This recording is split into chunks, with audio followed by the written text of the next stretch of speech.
The share market continues to fall. Let's have a look. Good morning everyone, Florian Heise here, and welcome to another week. In this episode of HeiseSays, let's have a look at the share market, which is continuing to fall, starting the week in a not so positive situation. I've got my stein of coffee, and let's jump right into this article. Now this is the first one I want to look at. It's from the ABC. So, share slump continues as the ASX extends its losing streak to a 7th straight session. So 7 sessions in a row. And to get a good visual understanding of that, we'll just jump over here to Trading Economics, one of my favorite websites. We can have a look here at stocks, and we will look at the ASX 200. And this index will give us a good graphic showing you just how dramatic that fall has been. So all of the gains in the market since 16th of May have now disappeared or evaporated in a few days. That's not normal, is it? Let's jump out. We'll have a look at 10 years. We can see here we've had, 15th, we had a sharp dive. We'll go all the way out. Here we go. Are we at another GFC, guys? In November 2007, look at that fall. Climbing back up, down, down, down, right down to here. Are we in a similar situation? We'll have to see. We will have to see. So, the share slump continues. Oh, I've already read that. We'll go here. The Australian share market has tumbled in early trading, extending its losing streak to a 7th straight session. By 10:20 Australian Eastern Standard Time, the All Ordinaries Index was down by 2.2%. to 6,369 points, wiping off $44 billion in value from Australia's listed companies. Those losses come on top of around $240 billion that was lost on the local market last week. Just 6 of the top 200 stocks were in positive territory, while all sectors were posting losses, led by resources. Now that's not surprising, considering the potential disruption to international trade that we're going to experience. Iron ore miner Fortescue fell heavily in early trade, 10%, after a measure of activity in China's manufacturing sector plunged to a record low in February, and we looked at that yesterday. It follows the worst week since October 2008 in the midst of the global financial crisis for the ASX and Wall Street. The Dow Jones Index lost 12.4% over the week, or more than 3,500 points. On Friday, the ASX 200 was down more than 10% from its record high posted the previous Thursday. So the markets expect the Reserve Bank to cut. So I'm going to, let's have a look. I'll jump to the ASX website and we can check here to see what the expectations are. This is the rate tracker. Well, they haven't updated it. They haven't updated the tracker here, but I mean, if the markets are expecting a cut, I would not be surprised, considering what's happening in international trade and the potential implications for our economy, for our resource sector, for all parts of the Australian economy, if we get another cut. If we get another cut down to 0.5. And then from there, the next stop is 0.25, and then it's QE. Then you might have that all flooding right back into the stock market again. So, markets have now priced in a 25 basis point rate cut by the Reserve Bank when its board meets tomorrow. US Federal Reserve Chair Jerome Powell said the central bank is closely monitoring the coronavirus outbreak and the implications for the economic outlook. We'll use our tools and act as appropriate to support the economy, Mr. Powell said. JP Morgan chief economist Sally Auld said the fact the Fed officials are now actively discussing policy support, in addition to the downside risks to economic growth and financial markets, pricing in the chance of a global recession, mean the case for the RBA to cut rates in March is clear.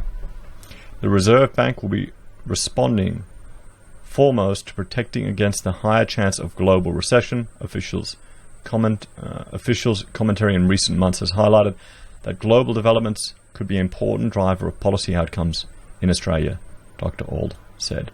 Well, I don't think that would surprise anyone who's been following the news. So let's have a look at another piece, and this one is from news.com by James Hall.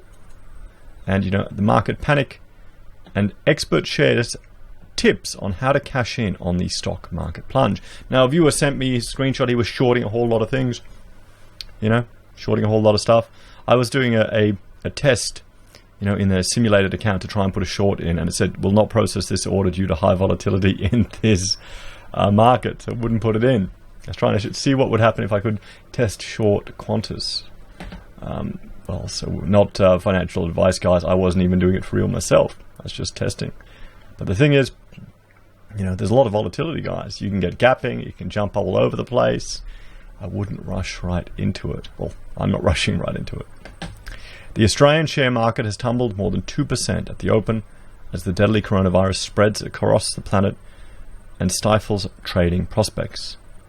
Last week's loss of nearly 10% was its fourth greatest fall since 1980 and inspired worrying comparisons with two of the worst crashes over that time.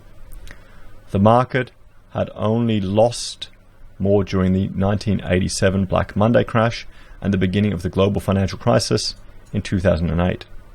After the local market closed on Friday, Wall Street suffered heavy losses.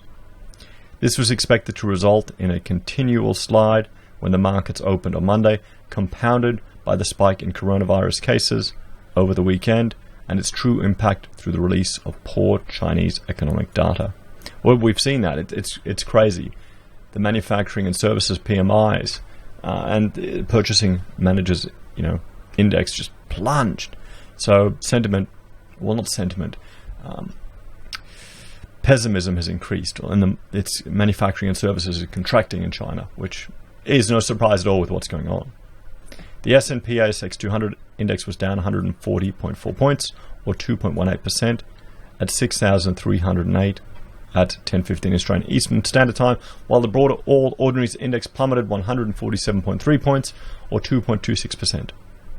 The Australian dollar was hit, buying 64.69 US cents, down from 65.22 US cents when the market closed on Friday. And I will just look over to the screen here to have a look and see what the dollar is right now as recording.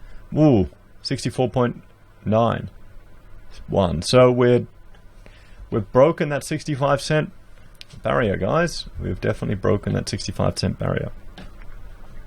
It looks like it's going to be another hard week for the ASX. Burman Chief Investment Officer Julia Lee told news.com.au. She said comparisons to the 80 and 08 crash puts the current panic into perspective. There you go. It's more the speed at which the market's adjusting to the economic implications of the coronavirus. At the moment, it does look like the severity of the virus is worse than what the market expected, and its duration is unknown. The market slide comes just weeks after the ASX 200 was at all-time highs. It always is, isn't it? Which should present some profitable options for mum and dad investors. Ms. Lee said it's important to remember volatility is normal for stock markets. What we have seen in the past is it is an opportunity for long-term investors who can keep their cool, she told news.com.au. But the problem is we don't know how long this is going to go for. We don't know how long this is going to go for. Where'd you write that? Who can keep their cool? I've lost my spot here in the thing. There we go. My base case scenario is that we start to see better news flow through by April. There you go. So do you think we could have another 2 months of declines, guys? What's that going to have? What's that going to implications of that going to be on the economy? Or more importantly, what's that going to mean for consumer confidence? Because if people are worried, if you're hearing all these concerns in the news about this virus and it's the economic implications, we get another cash rate cut coming through. What is that going to do to consumer confidence? Are people going to make those frivolous purchases? I mean, yesterday we went retail shopping. Rachel bought some cast iron cookware. Not because we're planning to have to cook out in the bush, but because it actually fortifies your food with iron. When you cook by it, it gives universal heat. It's bloody heavy though, and we want to avoid any of the aluminium or Teflon in the food. So we're going real old school. And it kind of, considering how much fat we use in our cooking, it doesn't really matter anymore, the non-stick stuff. So that was our consumer shopping. And that's when we found out that the online price that Myers were advertising was different to the in-shop price. So Rachel ended up going to a camping shop instead. There you go.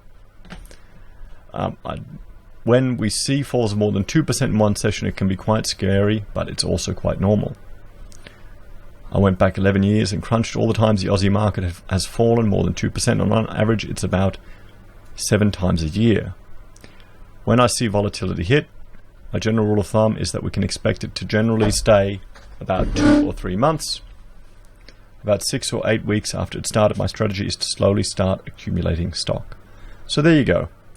Her strategy is to slowly start accumulating stock, dollar cost averaging. That could be an opportunity. Looking at what would you recommend, guys? Let us know in the comments. If say in the next couple of months, what would you be keeping your eye on to buy? Let us know. So thank you everyone for watching. We'll have to wait and see how the market goes today. We've got some economic data coming out, the job adverts, which I want to watch. We've had the manufacturing data come out already, and it's slightly better than last time, slight increase, but we'll have to keep an eye on it. So I'll compile all the day's economic data for Australia into one episode and do that as another thing. So guys, thanks for watching. Please like, share and subscribe to the channel. If you're a fan, there are a few ways you can support us. You can share the content, get the video out there, help the channel grow. You can support us on Patreon with a small monthly donation. You can join the channel here as a supporter or receive recognition and get badges and emojis. We've got 2 levels there. You can use our affiliate links for Amazon and eBay for your consumer purchases. When you make a purchase in Amazon or eBay, we receive a small commission that doesn't cost you a cent. We also have affiliate links for Independent Reserve and Kucoin for your crypto trading. If you do any trades, we receive a share of the fee you pay. It doesn't cost you anything. We also have pocket squares that you can purchase from the HeiseSays website, one right there behind me, and finally PayPal if you want to contribute that way. Thanks to everyone who's helping support the channel. I really appreciate it. It lets me create these type of videos quite easily, and more importantly, invest in equipment. Next is I'm saving up for hard drives to store all the data, and probably a good decision to not record in 4K because just doing the 1080p is adding up. Anyway, guys, take care, and I'll see you next time. Bye for now.